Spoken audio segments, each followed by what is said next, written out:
Hello my beautiful little muglets. Today in Arknights we're talking about the process and what you need to know about your first Elite 2 operator. Through a bit of research, some trial and error, I've found sort of the best way to go about farming these things you need. When I first looked at the Elite 2 page, I was like, oh my god, 180,000 LMD, they're crazy. Little did I know at that point that that's by far the easiest thing that you have to farm. But yeah, let's start with LMD. There's not too much else to say, but spam cargo escort. That's obviously the best way to get LMD by far. If you're on your way to get Elite 2s or even thinking about Elite 2s, you should absolutely be able to do CE5. If you can't, then you're not ready for Elite 2s. We can see a quick practice run here. A Vanguard there, healer down there, down there. It does get a little bit close here because, you know, she can't tank very well, obviously. But then we put a guard here. Guards are really nice for this place because a lot of these guys ignore defense anyway, and guards have a lot of HP, so as you can see, they can actually tank very well. You have plenty of time for these three big guys back here, but not infinite time, so you do eventually want to put an AoE caster back there. I put my 3-star lava back there, like somewhere in the middle at about, 22 enemies out of 42 left, and that was plenty of time. I've never actually seen these guys move, to be honest, so it takes them a while. And then of course, when the butchers come along, you want someone that can take care of them. Again, guards here are pretty nice. I have Franka there. You can take that 3-star as well. That's pretty popular. And at this point, you should have a tanky sort of front line. And from there on, yeah, mission accomplished. So yeah, cargo escort for LMD, pretty straightforward. You'll be wanting to spend a lot of sanity when that's open, because for 3 days out of the week it is not open, and you don't want to be stuck one day, can't level up your guys anymore because you don't have LMD, so make sure to farm it while it's open. So the next thing we have to look at are these chips. I made a noob mistake thinking these were just the chips that drop from the stages. They are in fact not that way. For 4-star operators, they are. You can see when we go to promotion, it's a smaller chip, and those you can get from the stages. These, however, you can only produce from the factory. Over here in the chip section, each chip needs 2 of the regular ones you get from the second stage of the chip stages, and one of these chip catalysts. We'll talk about those in a second. So yeah, basically I was thinking about getting my first E2. Sniper place was open that day, grabbed 4 of them, started hunting some other materials, and I was like, oh great, they need 2 per actual chip. But yeah, you need 8 chips, which is kind of a lot of sanity already. And one of these chip catalysts. Thankfully, those are much less hard to get than I initially thought, and you can get those in the store. For every $10 you spend, you get 1 chip. I'm just kidding. Over here in the red vouchers shop, you can buy them for 90 each, which is still kind of expensive, but at least these red tokens are farmable on the days when they're open. I bought 8 just because I kind of want 2 Elite 2s eventually, and I was like, whatever. The heroes in here can wait, especially because I have Kuara already, which is an amazing tank, by the way, but I don't necessarily need a duplicate right now. I personally haven't needed to farm any red tokens yet, because you get those red tokens from doing other things. I will eventually need to farm it when I'm getting more E2s. So those first 2 things actually aren't so bad. The most horrible thing is this. Every 6-star E2 will have something like this, not necessarily this poly whatever exactly, but something like it, and then another material, which is almost as hard. It's like a tier 4 thing. You can technically get a whole drop from a stage, and I have gotten 1 before, but that is extremely rare, and you're better off farming the smaller stuff and eventually upgrading it via the workshop into an eventual sugar lump. When it comes to these 2 items, we're going to go a little bit more in depth. I'm going to pull up a very, very useful spreadsheet that I have saved in Google Drive. I'm not sure exactly who to credit for this, but I will leave a link in the description below. We're going to first talk about this page. If you want to make things very simple, straightforward, then just reference this page. However, do be aware that this is not necessarily efficient. They say here, below is a chart on what are the best maps to farm individual items, not considering sub-products.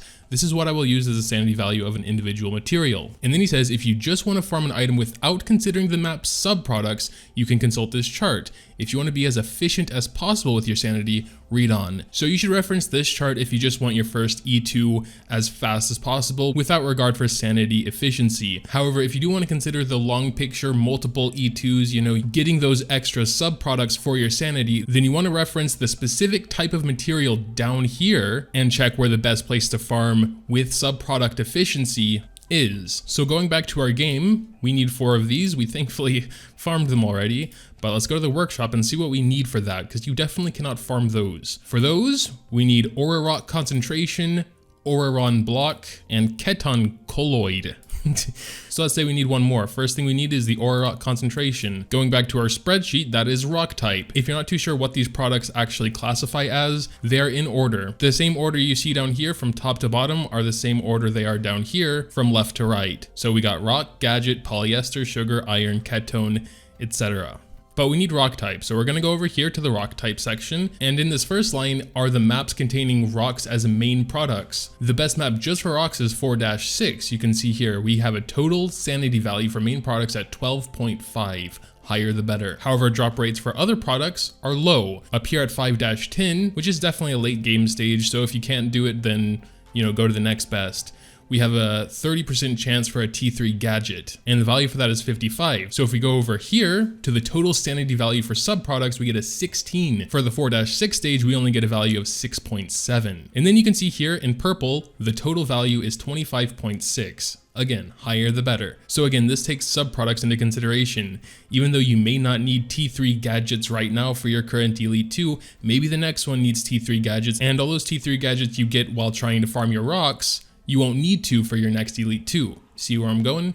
So yeah, I absolutely prefer and recommend the long picture approach, and going for this stage that'll get you the most for the littlest amount of sanity, because that is a very precious resource. If you actually need T4 rocks, T4 being, you know, the purple background, T3 is blue background, T2 is green background. I believe they don't even consider T1 products because their impact isn't really big enough to consider. But yeah, if you actually need T4 rocks, then on stage 4-6, there's a 5% chance for them to drop. Should you do that if you only need T4 rocks? I mean, you can see the total value for subproducts is 6.7 and the total is only 19.2, still much lower than the 25.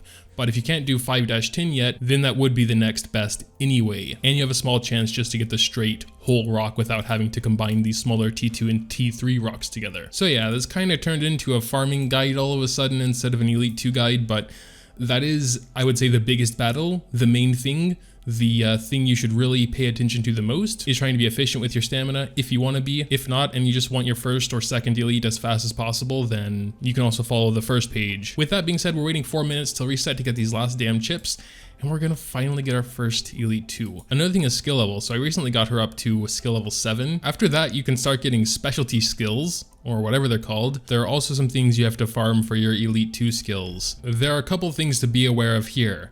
First of all, unlike normal skill upgrading, you upgrade these skills individually, which kind of sucks, but you do. So this first one, for example, will get stronger, and we need certain materials, certain T4 materials, and also a T3 material. And if we go to the next skill, you can see it requires a completely different material. So we can assume that when it gets her Elite 2 skill, that'll also require different materials. That's why I'm personally waiting until she's Elite 2 to see exactly what would be required and if I would want to raise that skill instead. We can see that her next skill is overloading mode, shoots 5 times in a row, minor attack interval reduction, automatically activated. Sounds mostly good. I kind of like to activate those really high damage skills myself though, so it being automatically activated is a bit of a downside for me honestly, but I guess it would be stronger than her second skill that shoots 4 times in a row. Anyway, day has reset. I'm gonna go farm those chips real quick. I'll be back. All right, we're back. Now what we need to do, go into the factory, select the chip you need, sniper dual chip, gonna do them both. Yeah, we're gonna speed that up. I can't really use my drones anymore until the base materials stage is open again anyway. Going back to gold. Oh yeah, I forgot to mention how expensive it is to level them up. Thankfully, we have some chips, but look at this. From 70 to, let's say 77, 100K almost. Then from 77 to 80, 52. So that's like 140K just from 70 to 80. Going to minus that one and oh well, we probably needed the full one anyway. I always just like to make sure we're getting the most bang for our buck there. But there we go, level 80. Time for promotion. Everything looks good. Here we go. I think she will get a new look as well. Kaboom. Ooh, that's nice. Very cool. There she is. Damn. How hard are the first levels? Oh, wow. That's cool. First levels don't need anything at all, pretty much. We're gonna get her up to at least like, I don't know, 30? We probably don't need to get them that high, but still. 35 is good for now. So skill upgrading, oh geez. We're gonna look at this one. Okay, these materials, some do seem harder than others. So the second skill needs 8 T3 items and 4 T4 items, whereas the third skill only needs 4 T3 items and 4 T4 items. And on the first skill, we only need 3 tier 4 items and 4 T3 items. Like, I would think for me, shooting mode is the best skill. For overloading mode, you need to either place her like perfectly right so that her skill is going off when you want it to, or just have good luck that it does that by itself. Considering the materials you need, I wouldn't say it makes too much sense to raise them all to rank 3, because this is just the first out of 3 ranks, at least not till like end game, you know. But yeah, as there's a time gate on it, that's my next priority, farming those things and getting her started. But yeah, that's pretty much it. Not much else to say about Elite 2s. It's a grind and a half. The main thing is the sanity usage, in my opinion. Don't mind spamming stages for materials, but damn, am I burning through my primes like crazy. So best to be as efficient as possible. But yeah, make sure to tell me what you think in the comments down below. Have any other thoughts, questions, etc. You can leave them down there. Dropping a like if you happen to enjoy is always greatly appreciated. Subscribing, greatly appreciated. All those good things. But that'll do it. Thanks, as always, for watching, and until next time.